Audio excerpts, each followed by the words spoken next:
Sabi ni Rox, akyat po. Ayan, Rox. Hi, Miss Joey. Hello. Hello po. Ano kasi ko, medyo na-fed up. Kasi yung sentiments ko medyo leaning towards pink. Pero siguro kailangan ko lang ng enlightenment. Dahil Go ahead. parang, yun nga, since I think hindi lang yung mga DDS saka yung mga camping na ang kailangan mag-research sa nangyayari. Kasi when I started... Rox, pa-off daw ng electric fan mo kasi Ay, sorry. nakaka-distract. Sorry. Wait lang. Ayun po kasi nga, nung nag-start ako mag-research talaga about yung law provisions, yung mga ganyan-ganyan. Ayun nga, parang na-realize ko. Hindi ko na alam kung saan ako papanig kasi medyo liberal yung views ko po.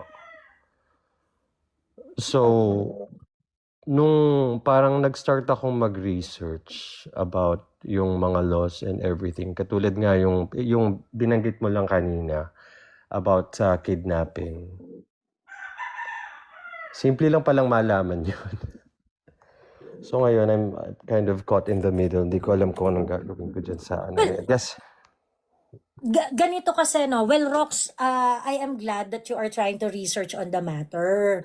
Ngayon, kasi, and also, you know, na-appreciate ko naman that you come to me and you wanted to discuss this kasi at least you would be able to know our side. My side. Kasi ako, matagal na akong pumili sa politika eh. Matagal na akong pumosisyon kung ano yung politika na gusto ko. And in my political position, it doesn't mean that I am blind. It doesn't mean that I don't study law. It doesn't mean that I don't understand reason. Okay?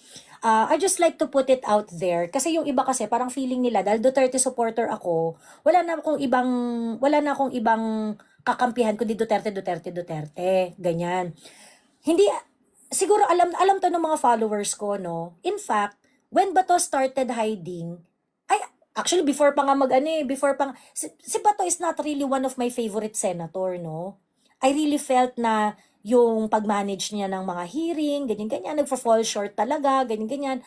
Marami akong criticism kay Bato, kay Senator Bato. But these are the things that I'm going to put aside because ang issue kasi ngayon are basic fundamental rights. And this is very important because what is gonna be done to Bato is something that can be done to you, Rox, and to me. Kasi nga fundamental rights eh. Biruin mo, kikidnapin ka. Pagkatapos wala namang dahilan yung wala namang legal foundation yung pag-aresto sa'yo. Pero diba? what makes you say na gagawin yon? Is it because parang you're imposing or implying No, because of na... what happened yesterday. Napakalinaw, Rox. Yes. Oo, nakita ko rin. I mean, do we have to spell it out? What made me sure? Kahapon ako naging sure. In fact, kahapon lang ako na-convince na justified si Bato sa pagtatago niya. I did not buy Bato's pagtatago for 6 months. Because I thought, wala namang, kahapon lang rin natin nakumpirma na meron talagang warrant of arrest. Kahapon lang rin inunseal ng ICC na meron siyang warrant of arrest. So, yesterday, when Bato was about to be arrested by a foreign tribunal, yes. What evidence do you need to know? Yes, nagulat na din po ako, meron talagang Miss threat sa Joey. liberty niya. 'Di ba? Yes, nagulat din ako doon na wala naman pala talagang warrant of arrest coming from There is ICC. no warrant of arrest. The warrant of arrest that is being flaunted by Trillanes and Matibag is the warrant of arrest of the ICC. Is the warrant of arrest of ICC valid here in the Philippines? It's not because dahil nga kailangan una muna. So ang yung trial tanong, sa Philippines. bakit ayaw ipadaan sa korte ng NBI at ni Trillanes at ng mga taong gustong maaresto si Bato? So, this is not about you don't like Bato kasi si Bato parang katawa, ganyan-ganyan, tumakbo-takbo or whatever. It's not about that. You have to look at the rights here that are being violated. And again, Rox, this is something that is also available to you and to me. Yes, that's why I'm rights are starting to available to do all my of us. research, Miss Joey. And Talagang... if that is deprived, if they can do that to a sitting senator, they can do that to you, they can do that to me, they can do that to people who are more helpless. And you're referring to the opposition by saying that. I'm saying this to all of us, not only to the opposition, because your rights and my rights are both available to two of us. Yung Yes, I pag-aresto understand po. sa atin Pero ng who are you ganyan-ganyang trying to bagay, it imply can na happen to me or to mag-impose you, nun? 'di ba? Yes po. Pero my question is, sino po yung ini-imply nyo na mag-i-impose nung ganon na pwedeng abusuhin yung mga, ano, Di kung sino yung nasa ordinary power, citizen? kung sino yung nasa power. Mm. Actually, I ano think nga that po, is given, nag-research din ano? ako Kung tungkol sino yung kay nasa power, Trillanes. kung sino yung nasa power, teka lang, Roxa. Sige po. Kung sino yung nasa power, obviously, that's given, no? Sila yung mag-aabuso sa power. Ano ang mag-aabuso sa power yung walang power? Ang mag-aabuso ng power, sino yung may hawak ng beat, di ba? Sino yung may hawak ng power? Ayan. Okay. Hmm. Ayun nga po, nag-research din ako tungkol kay Trillanes. Convicted pala siya ng libel, so parang sinasabi mo, sinungaling talaga siya. I'm not quite sure. Medyo nalilito na ako. Well, Trillanes, Trillanes, during GMA's time, Trillanes plotted a coup against GMA. Nung nahuli yan si Trillanes, naihiyan sa salawal niya sa takot. Trillanes also has some issues with the Magdalo group, which is supposedly the group na nagdala sa kanya sa Senado. Karoon siya ng fallout dyan, at yung fallout nila involves pera. Trillanes also begged PRRD to be his vice president. Tinanggihan ni PRRD. And that's one of many reasons kaya galit na galit si Trillanes kay PRRD. Nakita ko, na-research ko rin po yun. So yun, I do not know if you think what is happening right now is still proper, it's up to you. So, tama ba That's yan? the reason Tama ba why yung nag-ano po i-estimate, ako sa inyo, I want to be enlightened dyan sa mga ganyan kasi gugula na rin ako. Ano? Nagugula na rin po kasi ko I don't know kung ano ba yung tama. Ayoko rin yung nababrand na brainwashed yung mga pinks kasi I think yung Gen Z, I can say, both sides naman po dun sa DDS saka si Gen Z. There's a certain percentage of which na ano sila, na-impluwensyahan. So, meron naman basically, you just have to, you just really have to get your information and process it. And whether brainwash yung tao o wala, it is incumbent on the person kasi to do their own research. So in your case, you do not want to be trapped by your own bias, and that's good. That's really a good thing. So ngayon, ito na yung nangyayari, na enlighten ka na wala palang warrant of arrest galing sa Philippine court. Then what should be your position here? Whether you like Bato or not, what's being done to Bato is not correct. And for Melvin Batibag to lie before the public and say na we have a valid warrant of arrest, the ICC warrant of arrest is not a valid warrant of arrest. Inamin niya yan. Sinabi niya ang hawak nila ICC warrant of arrest. Opo. So, are you going to accept the action of NBI? Don't you think it is an abuse of power on their part? It is in fact an abuse of power kasi po ni-research ko yan. Unang-una, they were claiming nga na meron daw warrant of arrest na in-issue yung ICC, and turns out na wala naman pala. So, and they were asked, kinlarify ni Ted Filon, kinlarify sa Bilyonaryo, when Matibag was interviewed, that what they have is an ICC warrant of arrest and they believe it is a warrant of arrest. Yun daw ang paniniwala ni Matibag. Hindi ko alam kung saan law school niya natutunan yun. Okay. Ayun. But you do not have to be a lawyer to know that ICC warrant of arrest is not a valid warrant of arrest in the Philippines. And by the way hindi pa bumabalik yung hindi pa bumabalik yung NBI sa Senate nung bago na ang Senate President. Yes po. Ay naku, hindi ko na alam. I wasn't really involved sa politics po as much, pero eto nga dahil nagkakagulo. Recently, yung parang kasi ano lagi kang nasa algorithm ko sa Facebook. Ah, talaga? Opo.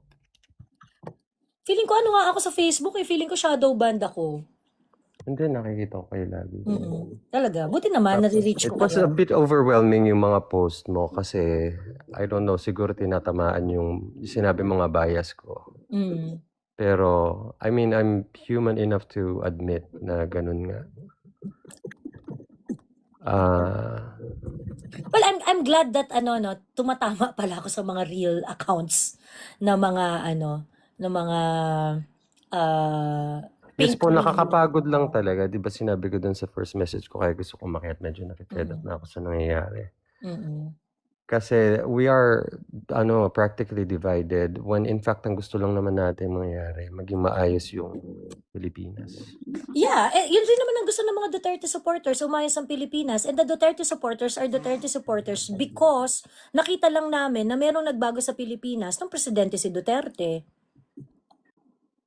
So I think ang Ayun. problem kasi, if you do not want to acknowledge the other side of the coin, na yun rin naman yung gustong mangyari ng mga Duterte supporters, doon tayo magkakaroon ng problema. Like for example, why are you all so quiet na all government resources are being used to attack the Dutertes?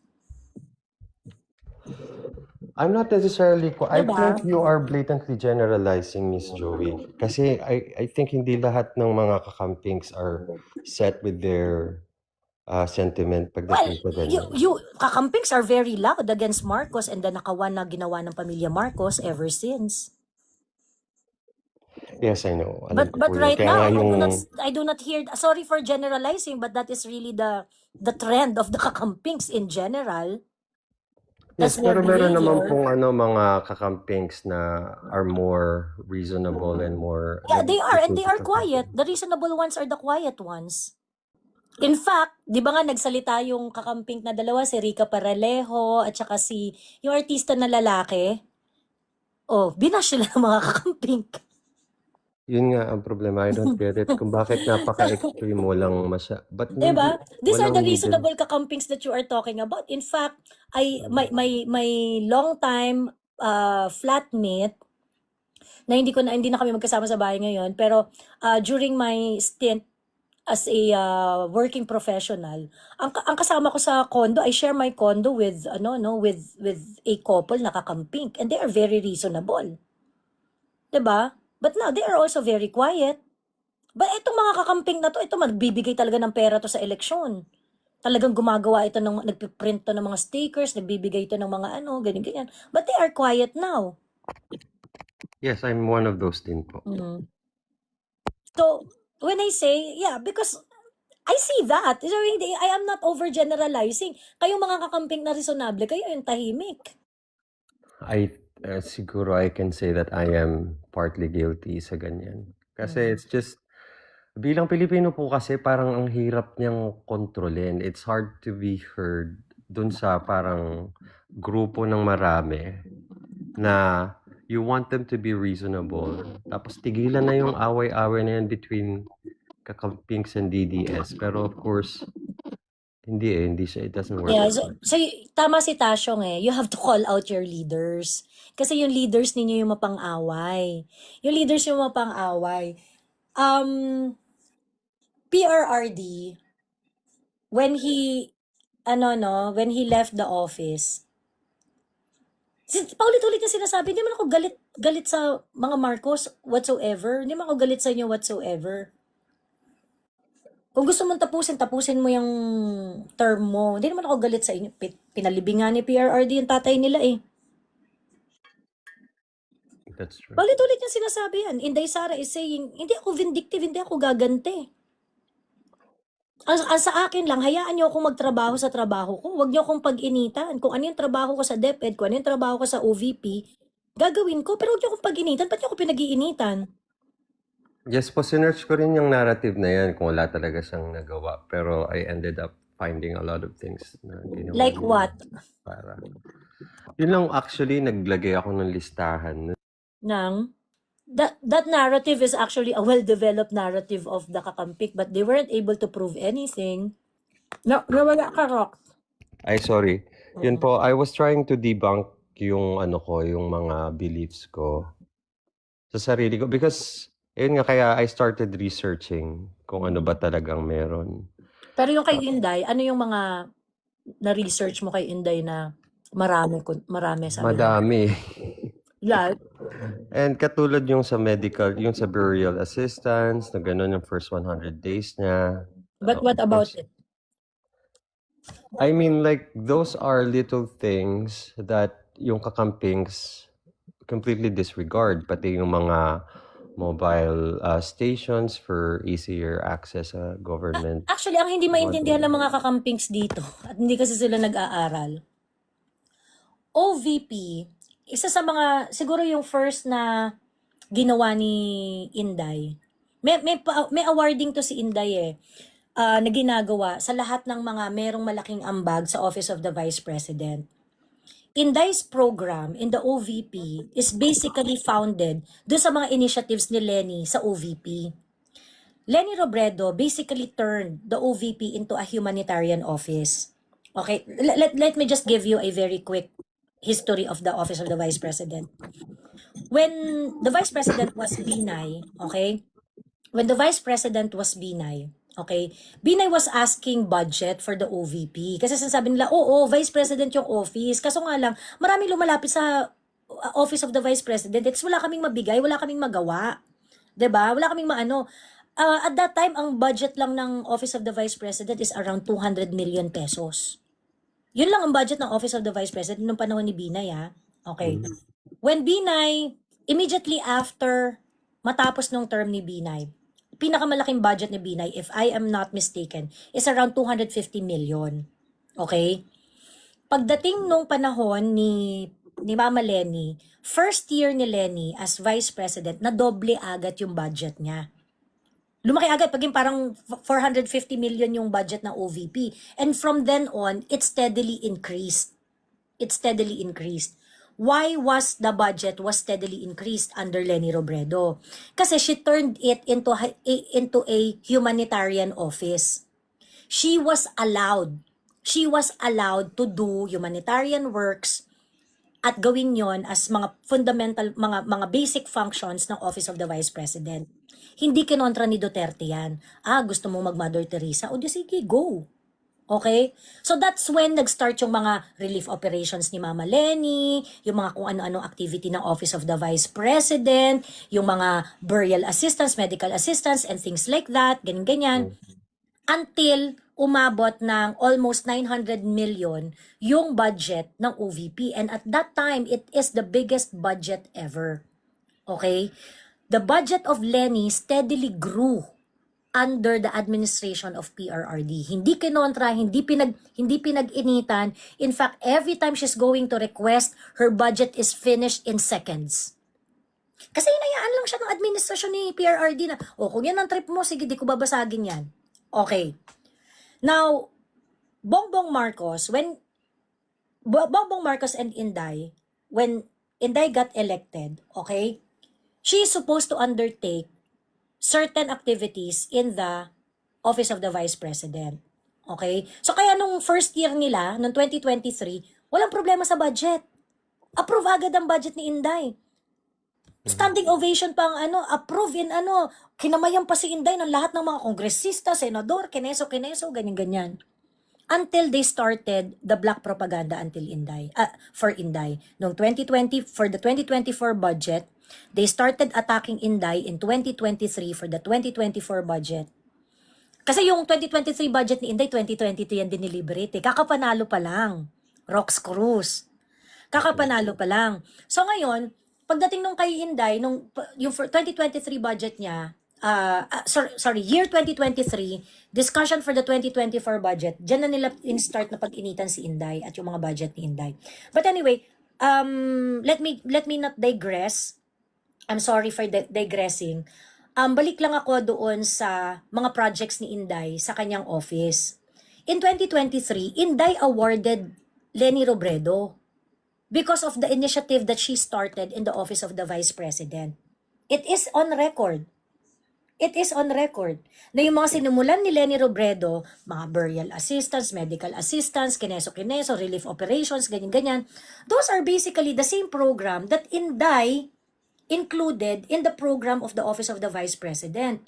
Except that Inday Sara expanded the implementation. She created satellite offices in different part of the Philippines para hindi na kailangang magpunta ng Maynila nung mga gustong humingi ng tulong kay Office of the Vice President. So kung kunwari, manghihingi sila ng pampalibing, di na nila kailangan lumuwas ng Maynila para makakuha sila ng pampalibing. Kung nandun ka sa Cebu, meron satellite office doon. Kung meron ka sa Davao, meron din doon. Kung meron ka sa Cagayan de Oro, meron din doon. Hindi na kailangan pumunta ng Maynila nung gustong humingi ng tulong kasi maraming satellite offices all over the Philippines. She basically democratized the reach of the Office of the Vice President to be accessible to more Filipinos. Okay? And this comes with other things also. Pati yung mga relief operations, democratized din. Okay? Decentralized, I mean. Decentralized din yung relief operations, yung paghingi ng mga kung ano-anong mga assistance. Doon ka na lang sa satellite office pupunta. Hindi mo na kailangan lumuwas ng Maynila. Okay? Yes, na-research ko po yun.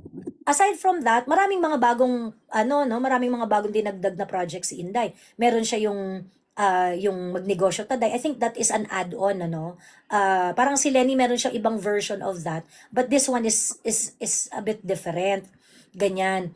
Pagkatapos, of course, meron din siya yung 1 million tree program na kung saan na-reach na nila yung goal nila and other projects of the Office of the Vice President. So, yun. Kaya hindi ko gets kung bakit galit na galit yung mga kakamping kay Inday when in fact, Inday honored Leni, okay? Inday honored Leni, and she actually continued what Leni has started in the Office of the Vice President and made it better. Ayun. The hanging question po kasi sa ngayon, I think the narrative that is being pushed, kung ano yung ginagawa niya ngayon, because I've been trying to look into the things, yung mga project na ginagawa niya. Kasi parang ngayon, pa-travel-travel lang siya, ganun. And I do understand kasi tatay naman niya yung nasa Hague. And I do feel bad na ganun ngayon nangyari. Part of me feels bad. Kasi nag-research din ako tungkol dun sa, wala namang state policy dun sa, dun sa tukhang na sinasabi. So, ni-research ko rin yun. I think yung pa-travel-travel lang si Leni, you think it is a rational judgment of Inday's travel? No, I mean yung pa-travel-travel lang. Yeah, oo siguro nga. lang. You think yung mga binabato na ganyan kay Inday na parang, ay, si Inday walang ginagawa, pa-travel-travel lang, No, ganyan-ganyan. that's why I was looking into the things na ginagawa niya habang nagta-travel siya. The I don't think OVP is it's fully justifiable. functional. The OVP is fully functional and they are always the one na dumarating sa mga panahon ng sakuna. Nung lumindol sa Bogo, Cebu, OVP ang first on the ground. That's true, oo. Nakita ko po yun. So, I mean, ano yung kulang sa OVP na hindi niya na-perform while she is traveling? Kasi ganito yan, Rox, no?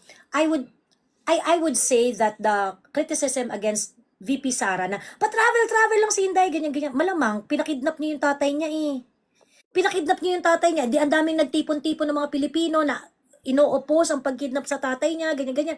You see the number of Filipinos na nagtipon-tipon sa iba't ibang parte ng mundo. Okay? Tipon-tipon para suportahan ng tatay niya. Alam nga namang hindi puntahan ni Inday Sara yung mga malalaking mga movement in support of his father. I mean, let's just be I do reasonable understand the here. sentiment, Miss Joey, kasi kahit naman ako, kung ako yung kung tatay ko yun, di ba, and he was arrested illegally. Ako naman kasi, bilang kakamping, like I said, hindi ko naman sinasabing binrand mo ko na isa dun sa mga medyo tahimik, right? That's perfectly fine by me. At naiintindihan ko rin yung sentimiento kung bakit pumupunta si I'm not that stupid and Pero naive. kasi dapat yun, Rox, kayo rin yung magko-call out dun sa mga kapwa nyo kakamping na unreasonable yung mga call. Kasi ako ginagawa ko yun sa mga kapwa ko Duterte supporters eh. Pag unreasonable sila dun sa nila, kino-call out ko sila, hindi ganyan. 'Di ba kung galit tayo, hindi tayo ganyan. Ganun.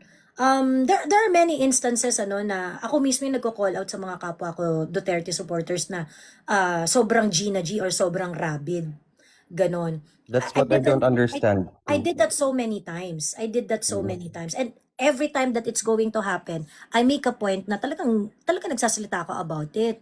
Kaya nga yung iba nga 'di ba, yung PGMN, 'di ba they are viewed as ito na pinaka-recent lang to ha. 'Di ba yung mga Yung kay kakamping CJ. parang feeling nila DDS 'yan. Yung kay CJ parang sinasabi nila DDS 'yan, ganyan ganyan. Nung lumabas yung no, this is not pasabog, this is not expose. This is not an expose, this is not a pasabog. Mm. Do not brand it as if this is going to end Martin Romualdez. You're fooling the people. And I can say it. 'Di ba? O kahit pa sabihin na parang, ba't mo inaaway yan, Joey, kakampi natin? Wala akong pake. So, yun yung difference natin dyan pagdating sa ganyang bagay, Rox. But, of course, na-understand naman kita kasi sabi mo naman, hindi ka naman talaga very politically inclined. But, in the grand scheme of things, it will really determine the kind of politics that you are believing in eh. 'Di ba? So, And ngayon, that's why I wanted to be enlightened. Gusto ko talagang malaman kung anong nangyayari dahil I can consider myself as neutral. Kasi nga, gusto ko lang maging the division between DDS and the Pinks saka yung mga loyalista is on the extreme kasi siya napaka-extreme, Miss Joey. And extreme kasi ako I think you are in your journey to make a position. Kasi for me, hindi talaga ito yung time na neutral ka dapat eh. You really have to understand what is going on. Ako, I would say I am in that space for quite some time na neutral lang ako, ganyan. But when I tried to understand government processes, our politics, the power flow in our society and things like that clears up my political position. So ako, sigurado na ako sa posisyon ko. Ayaw ko ng yellow, ayaw ko ng liberal, ayaw ko ng mga oligarchs, ayaw ko ng politics na hypocrite because I think the most hypocritical politics that we have in our country are those that are liberal leaning. Sila talaga yan. So, I think you are on your way of getting more information about it. And I think change yung views mo kapag ka nakakuha ka pa ng mas maraming information. And do not stop. Do not stop. Minsan din kasi ang problem ko, hindi naman sa'yo, pero minsan kasi yung problem ko, a lot of people would say, wag tayong mag-away-away, masyado tayong divided. Oo, divided talaga tayo. And that is not necessarily a bad thing. Because a lot of people already made a stand. Kayo, hindi pa kayo nagme-make ng stand, pero nag-make na kami ng stand. Inaral na namin to eh. Inaral na namin to eh. Inaral na namin yung history nito, ng politika nito, inaral na namin yung policies nito, inaral na namin yung power flow nito. So that's why we are here. So parang, if you're going to, parang, wag na tayong mag-away-away, that's, I'm going to call it bullshit. Kasi parang, yes. Bakit ayaw nyo mamili kami? Pinag-aralan na namin to, nag-decide na kami, dito na kami nakapwesto. Diba? Parang, you cannot just take us out because ayaw nyo lang mag-away-away yung mga tao. Hindi po pwedeng ganun. And, yan yung problem ko rin doon sa ibang mga tao, na parang they felt that, not you, Roxa, pero kasi yung ibang mga tao, and yung ganitong mga tao, yung usually mga nasa mainstream media to eh, yung they're going to say, ang problem ng Pilipinas ay masyado tayong divided, ganyan. Magdi-divide talaga tayo because that is the incident of the democracy. That in a democracy, people are going to make a choice. And people are going to make a choice every day. And what we have to do is to make these people make an informed choice. So you cannot have everyone neutral. Kapag neutral ka, wala kang desisyon, edi wala ka pang desisyon. Pero magdedesisyon ka rin at a certain point in your life. And hindi po pwede na ano hindi po pwedeng fence sitter ka forever. That's At true, least opo. at least magdedesisyon ka kung saan ka nakalinya. And that is just the fact of life, the fact of any democratic life of every Filipino. So, sa akin 'no, parang do not look at it as if ang sama naman ng sitwasyon kasi divided tayo, divided tayo. No, divided talaga tayo. And what we need to do is we have to inform people when making a choice kung kanino ka lilinya, you really have to make a choice and your choice should be an informed one. If it is an informed one, wala akong problema. Kung kunwari, you stay to be liberal because you think that your values are aligned to liberal beliefs, o wala akong magagawa dyan. What is inaral mo? 'Di ba? But, along the way, we are going to test our belief. Bakit ba ganun yung stand ni Joey sa ganito? Bakit ba ganun yung stand ng mga liberals sa mga ganito?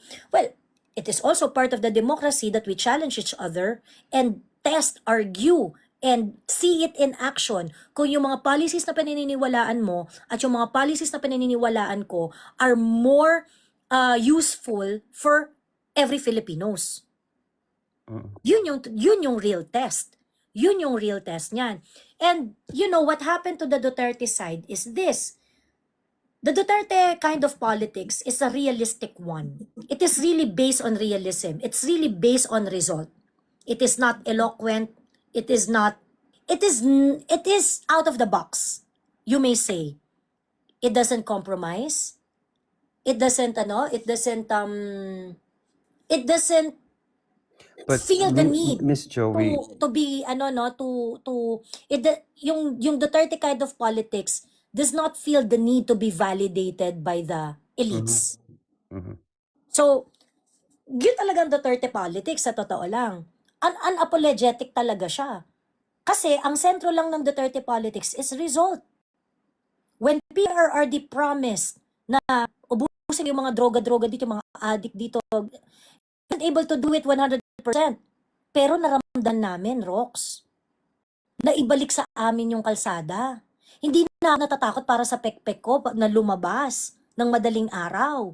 Naglalakad na ako from Ortigas to California Garden Square kahit this oras ng gabi. Dahil bawat kanto doon sa may highway hills, sa may, ang pangalan nito, yung, yung road na yun sa Mandaluyong, yung papunta ng it's safe na siya. Merong police car every kanto. 'Di ba? So, that's how I do my politics, Rox. So kaya nga kami, na high blood kami doon sa mga kakamping who are going to debate us, who are going to call us January Bobo, Panatiko, and things like that. Of course, we're not.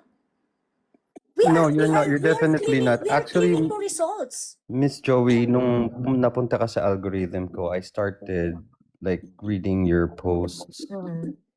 I'm not patronizing you or anything, pero ikaw actually yung parang, wait lang, sino ba tong Joey na to? Tapos, I started looking into your posts. Tapos, nag-research talaga ako. It Well, made I'm glad at least I triggered you to to do something like that.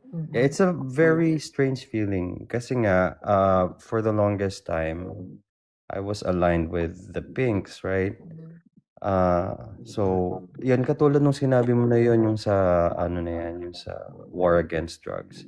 Ni-research ko talaga yan, tapos nakita ko nga na wala namang, state policy na patayin yung mga addict. It's more of the insubordination of the police, yung mga vigilante na gumagawa nun. Pero although it's undeniable na yung rhetoric ni PRRD was dangerous, pero at the end of the day, pagdating sa batas at sa law, At pagdating sa lansangan, it worked. yes, it did.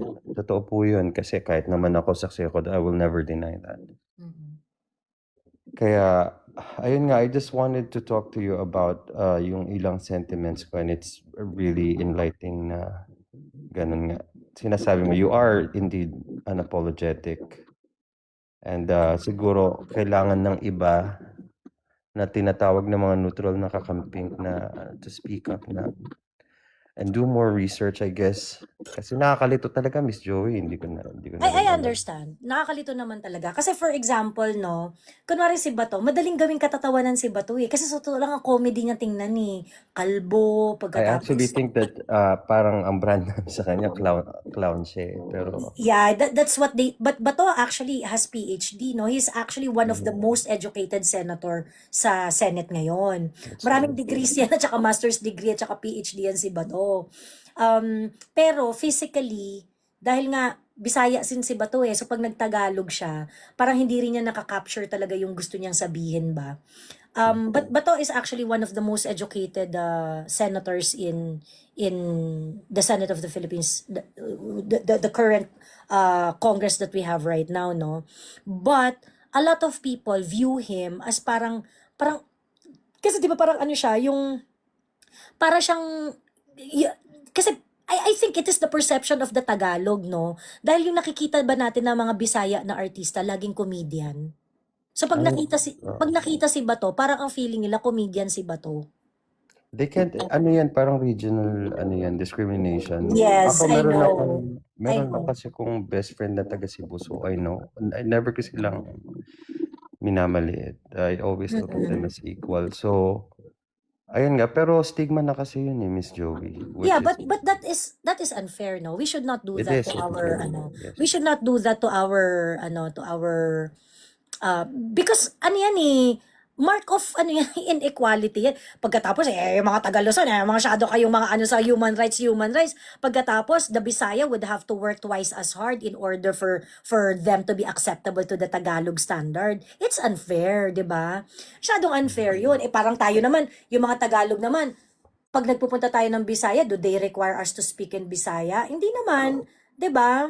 So kaya nababanas din yung nababanas din yung mga Bisaya speakers sa mga Tagalog eh. Kasi parang pag sila, they have to work twice as hard para hindi sila ma-judge na comedy. They have to hide their accent, they have to speak Tagalog ng hindi mahahalata na Bisaya sila para hindi pagtawanan. 'Di ba? Do Tagalog community thought about that ever? 'Di ba? And I think that kind of regionalism, that kind of bias exist even in Congress, even in the Senate, na makita pa lang nila o nakita ng mga Tagalog si Bato, hirap na hirap magtagalog. Pag makita mo naman talaga si Bato na nagtatagalog sa mainstream, pag ini-interview siya, namimilipit naman talaga siya sa pagtatagalog. Hirap siya.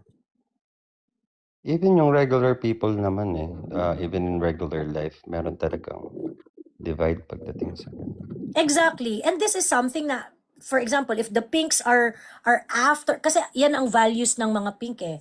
Human rights, equality, and equal access to everything, ganyan, whatever, ganyan. So, parang ganyan yung mga ganyan yung mga liberal values ng pink eh. Dapat pantay-pantay, human rights, kemerut, we give priority in respecting individual rights of every Filipino, etc., etc. But the problem with the pink politics is, kapag yung pinaglalaban ninyo, ang naaapektuhan is kaaway, tahimik kayo. Tahimik kayo. Like for example, ang nababiolate ang human rights ay mga Duterte supporters. So, you're not going to fight for them. Pagtatawa na, not you, Rox, ha? Pero I'm sure nakikita mo yung mga kapwa mo kakampi. I'm guilty kasi ginawa ko rin naman yun at some point in Diba? me So, being that's not real politics. That's just bickering. Wala kang political stand doon. Kasi, ang political stand mo, whether or not it's going to apply to your enemy or to your friend, it has to be the same. has to be fair. Yes. Yes, yun ang fairness, di ba? Ito lang, bigyan lang kita ng example na what happened to Aura Briguela. When Aura Briguela became very controversial dahil doon sa away niya sa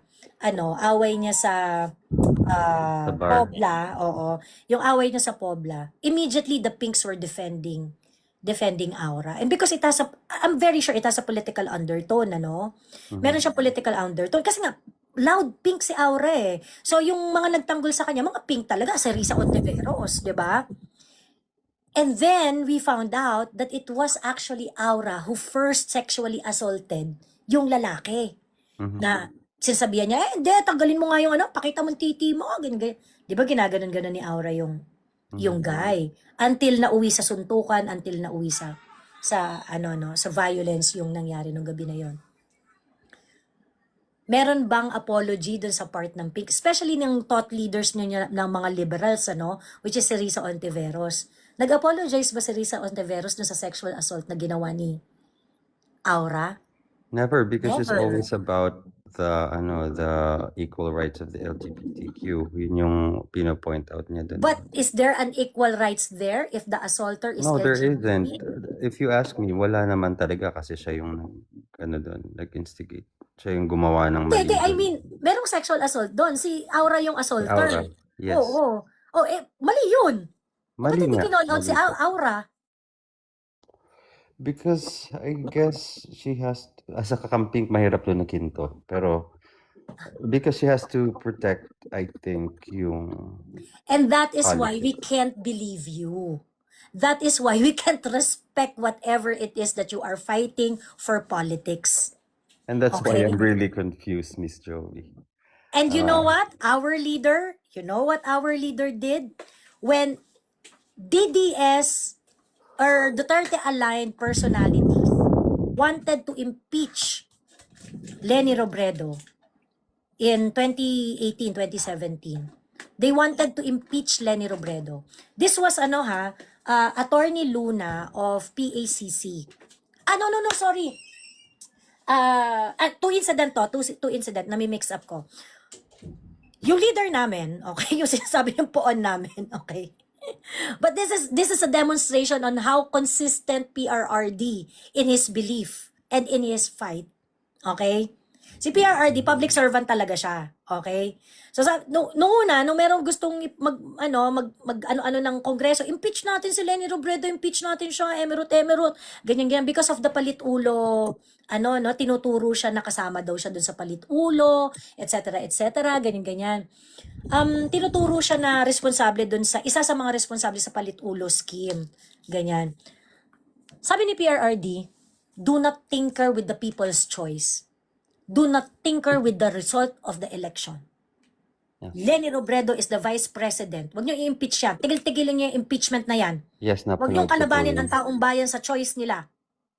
Sir, may nagsampa na po ng impeachment complaint against Vice President Leni Robredo. I won't allow. I won't. Do you think, sir, may basehan po para ma-impeach nga po siya? What are your thoughts po? Look, we just had an election. Guys, lay off. Let's stop it. Can do other things, but do not tinker with the structure of government. I will not countenance it. Elected yung tao. So, why do you have to sit just because he keeps on harping on me? Yeah, this is democracy. It's freedom of speech. Wala naman, there are no overt acts committed. Kakatapos lang ng eleksyon, bakit mo sirayan bayan? And just like that, the impeachment murmurs died. Mhm. He did not allow the impeachment.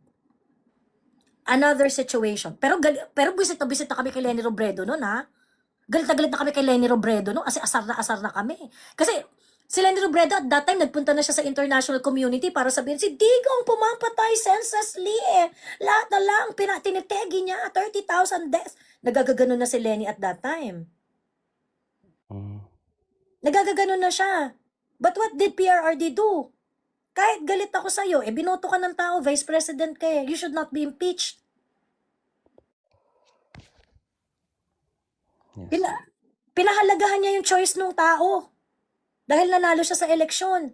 Now, did that happen again? Yes, it happened again. Noong pandemic, Leni Robredo collected cash. And I know this kasi minomonitor ko. Umabot pa ng parang 65 million pesos yung na-collect na cash ni Leni Robredo. So what Leni Robredo was doing, receive niya ang pera, papagawa siya ng PPE, pagkatapos i-distribute niya sa mga hospitals. And there were really hospitals na nakareceive talaga ng mga PPE ni Leni Robredo. No? So people were donating cash to Leni, ganyan. Tapos meron siyang mga COVID initiatives from the Office of the Vice President during that time. The PACC commissioner, certain attorney Luna, wanted Leni Robredo to be sued, graft and corruption.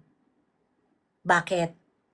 For Kasi what po? government officials cannot solicit cash. It's bawal na bawal. You cannot do that. Graft yan. Nagsusolicit din Dex. cash po. Ha? Nagsolicit siya ng cash. Nagsolicit siya ng cash. Nagsolicit siya ng cash. Cash donations. Pero yung bank account pa. May mga bank account pa na pinost doon sa page ni Lenny dyan. Ganyan. Nasa page po ni, Oo. Nag-update sila. We already received 10 million pesos, 20 million pesos. Umabot na ng 65 million pesos yung na-receive nila na donation. Bawal yon, Rox Cruz. Sabi ng Attorney Luna, you check this. Attorney Luna, Leni Robredo, PACC. Search mo sa Google. Okay. So ngayon, ang tawag dito, sabi nga ng Attorney Luna, Leni Robredo committed graft and corruption. Kasuhan natin to. Mali itong ginagawa niya. This was in the middle of the pandemic. You know what PRRD said? ano po? Galit na galit siya kay Attorney Luna, kay Commissioner Luna. Yan ang uunahin mo, nasa gitna tayo ng pandemya. Nagkakandamatayan na ang mga tao pagkatapos ang gusto mo itumba yung Vice President? Yung ginagawa ba niya hindi nakakatulong? We need all the help that we can get right now. Let her do her thing. And the result? Finire niya si Attorney Luna sa PACC. I didn't know that. Exactly. So that is why we have a very, very strong conviction with our politics, because our politics is already tested by time. It is already tested with situation that it is going to be consistent regardless. Kayo nga, asaran pa lang, inconsistent ni. In fairness to me, hindi Diba? po ako nakikipag-asaran. Nag-observe lang ako. I mean, yung mga kakamping, di ba? Opo, nakikita ko. Yung mga kakamping, Nakikita ko. asaran pa lang, inconsistent ni. Miss Joey, when you touched on that, it made me think yung ginawa ng House of Representatives that they're not allowing. Ba yan, nalilito na ako. Shit, naiinis ako. You really have to do your research. Kaya nga sinabi ko, yung mga neutral, you are not, you are not better than those people who made the choice. Mm. You're not better you are not better than those people who made the choice already. Ako, I made the choice and I can stand by it. I can talk to anyone and explain to them why my politics is this. Ganun yung mga neutral, baka marami kasi kayong hindi alam. 'Di ba? Marami kasi kayong hindi alam. Well, lahat naman tayo dumaan sa neutrality, and maybe you are still in that phase. And I hope that I opened a door of possibility in your mind that you would be able to check. Kasi pagdating sa politics, Rox Cruz, ang importante lang dyan, nagbe-benefit ba ang mga Pilipino? Yun nga lang din po ang Diba? yung opening ko kanina. Oo, nagbe-benefit ba dyan ng mga Pilipino? Yung tanong na yan, ang pinakamaraming checkbox dyan, yung Duterte politics. Yung Duterte kind of politics, yun ang may pinakamaraming tick boxes dyan. Like for example, when PRRD allowed Leni Robredo to do her thing during the pandemic without disturbance, hindi siya nakasuhan, pinar pa niya yung maepal na commissioner. Diba? Did that benefit the Filipino people? Yes! Kasi you have the central government, pagkatapos itong vice president na intrimitida na ayaw makikooperate sa national government, nagtatrabaho pa rin. Sino nag-benefit? Mga Pilipino pa rin. Diba? Kasi kahit intrimitida siya, gumagawa siya ng trabaho niya. Kahit ayaw niyang makikoordinate sa national government. Importante, nagsaserve siya. Importante, may nakikinabang ng mga Pilipino sa kanya. Mga kakampi nga lang niya. Diba? Ayun. So I hope it really opened the door of possibilities sa'yo. Kasi from here on, isa lang kasi talaga dapat yung tinitingnan natin. And me as a Duterte supporter, yun lang din talaga yung tinitingnan ko. Ay, yung mga ginagawa ba niyang mga politiko ninyo, nagbe-benefit ang masang Pilipino? 'Di ba? If the answer is no, why stick up to that kind of politics? You know, I can say a lot of things about kakamping politics kung bakit siya nakakasuka. And for me, ang hindi talaga, hindi ko talaga mag-gets ang mga kakamping simply because I do not like hypocrites. Di pwede yung ganun eh. And yung biggest hypocrisy siguro in the past 4 years ay yung fact na, kasi kayo naman, mga pinks naman na nagsasabing addict si BBM nung eleksyon. Tapos yung mga Duterte supporters, hindi naniniwala. 'Di ba? Tapos ngayon, naniniwala na yung mga Duterte sa putang ina, tama nga yung mga pink addict ata si BBM. Ganyan. Tapos ngayon, ayaw niya nang bigyan ng ano, ayaw niya nang ulitin yung sinasabi niyo nung eleksyon. Eh kayo nga yung nag-introduce sa amin yung concept na yan, na kayo ang nakakaalam na addict si BBM. 'Di ba? So hindi ko mag-gets. So parang, naniniwala na nga tayo sa mga pink. Bakit nagbago ng paniniwala yung mga pink? Bakit okay na sa kanila yung addict? Ayan. Yung mga ganyang bagay, parang hindi ko talaga mag-gets. So parang bakit kayo inconsistent? You know, I can understand that there are going to be a lot of people na hindi talaga kami same ng politics, and that is fine. Pero pag kayong hypocrite ka, wala kang politics. Hypocrite ka lang talaga. Hypocrite ka lang talaga. So parang for me, parang that's unacceptable. Yes, it's hitting me very hard. Hindi deserve na ng conversation sa political space. Parang hindi naman politics 'yun eh. Ano lang 'yan eh. Naghihintay lang na mapunta sa naghihintay lang na mapunta sa pwesto. Waiting for their turn na sila naman yung mangungurap, ganon. Yeah, it hits hard, pero I'm sorry ha. I just have to medyo no, it's okay. medyo masakit talaga dito sa Hindi ko naman po personalin yan eh kasi thank you. dalawa yung spectrum ng politics talaga. Pero it's just that still very hard for me to let go of my belief. And I understand that. Siguro ako pinakamalaki kong switch sa politics kasi yellow leaning rin naman ako nun before eh. Not because I understand my politics, but because yun kasi yung nakikita ko sa mainstream media nung elementary ako tsaka nung high school. So, kumbaga parang yun yung default ng generation ko eh, na parang dun ka maniniwala, alam mo yun? Yun yung magiging mo. I think I started questioning my own politics when I started seeing my taxes. Nung nakikita ko na yung payslip ko, ganyan-ganyan, na meron ng taxes na kinakalta, so parang, putya, pambili na ng ref to yung mga ganon. Tapos nakikita ko na ganon. That's when I really, well, I am also a political science and philosophy major. So, kumbaga, when I started questioning, may tools ako on how to process my question and my thoughts. Kasi nga,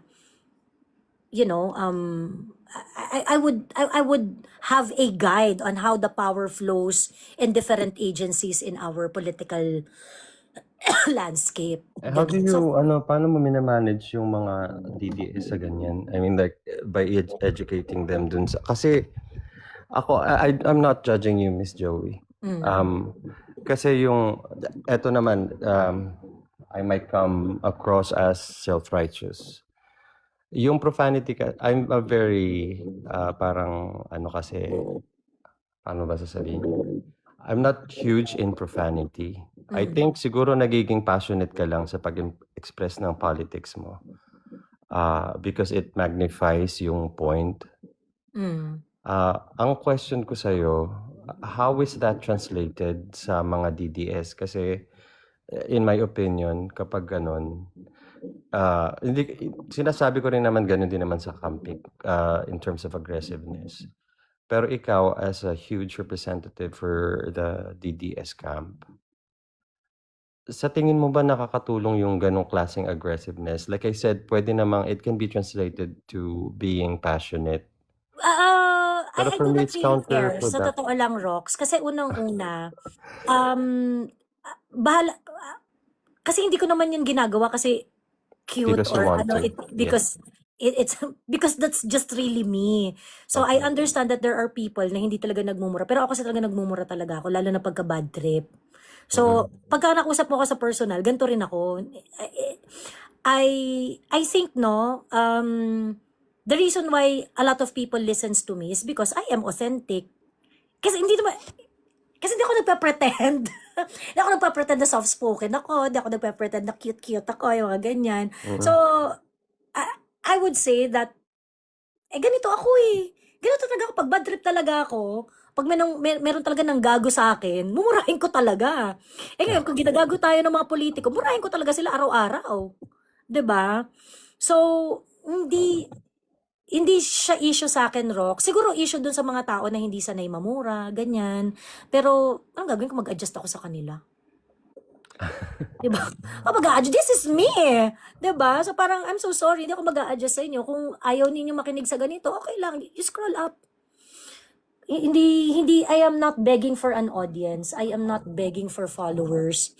I am not begging for the validation from anyone na parang naku-convince mo ba hindi ka ma-convince, di wag kang ma-convince kung mas na-offend ka sa mura ko kaysa pakinggan yung point ko, then you are not my audience. Better to Yes, go ang somewhere question ko else. lang dun, Miss Joey, is like yung ganong, like I said, hindi kita inusgahan. Yung Mm. ganong behavior can transfer to, that kind of mentality can transfer to the group that you are in, right? Yung pagiging aggressive, Hindi pagiging naman. do you think it has an impact No, sa conversation between DDS and Kakamping bilang isa sa mga leaders ng DDS? hindi, first and foremost, I do not regard myself as leader ng mga I DDS. look at you as a leader, Oo. one of the Oo. leader. Ako, personally, Ah, kasi nga nung dumating ka dun sa algorithm ko, oo. medyo na-intriga talaga ako kasi hindi naman kita kilala eh. Oo. Like I said, hindi naman kita tina-follow. Pero all of Oo. a sudden, bigla kang lumabas doon. Tapos, Oo. I started observing kasi nga, ang gulo talaga ng Pilipinas ngayon. And I wanted to see kung ano bang meron, ano bang view ng Oo. someone who holds such authority Oo. sa parte ng DDS. Mm. So, Para gusto ko lang, for me, Rox, walang impact. Kasi, unang-una, I don't think my followers are brain dead. They are not brain dead. In fact, I boast my following as I have a very, very intelligent following. May mga followers ako na prosecutor, abogado, doktor, nurse, from all walks of life. Tricycle driver, grab driver, may mga follower ako na judge, may mga nakapapanood nila ako, nagmumura ako, hindi naman big deal sa kanila. Meron akong follower na pastor. Marami akong followers na pastor. And they do not mind that. So parang sa akin kasi, if you're going to judge a person just because nagmumura siya, and you're going to equate the morality of the person just because nagmumura siya, I think yun yung masama. Yun yung yes, masama. Kasi parang, ba't mo naman sasabihin na masama na ba siyang tao dahil palamura siya? yes po. May, Ayun nga may po, hindi, followers hindi ako ko ni naman kayo nahusgahan dun sa part na yun. Yun lang yung parang, yun nga yung question Hindi ko, ako, which nasagot mo hindi siya naman. hindi siya main concern sa akin. Sa akin wala akong Okay. Kung ayaw mong nagmumura, edi alis ka. Meron namang ibang content creator na hindi nagmumura eh. But I don't think they can explain it the way I do. So, ayun. That's So, sa akin okay lang. Kasi for me ayoko nga ng ipokrito eh. Tapos hindi ako magmumura. Palamura naman talaga ako sa totoong buhay. Yes, I understand po. Ang Ayun. question ko lang doon, yung influence doon sa bigger group, doon sa parte ng Hindi ako group. worried. Hindi ako worried. Okay po. Sige. Hindi ako worried. Hindi ko pumunta sila sa kakamping dahil ayaw nila nagmumura. Di doon kayo. Di ba banal-banala naman talaga sa mga kakamping? Hindi Kagaya naman ni po Father lahat. Flavi, di ba? Kagaya ni Father Flavi na member pala ng Kantot Gaming page. Ayan. Tapos, ayoko na pong marinig yan actually. Ayun, but that's reality.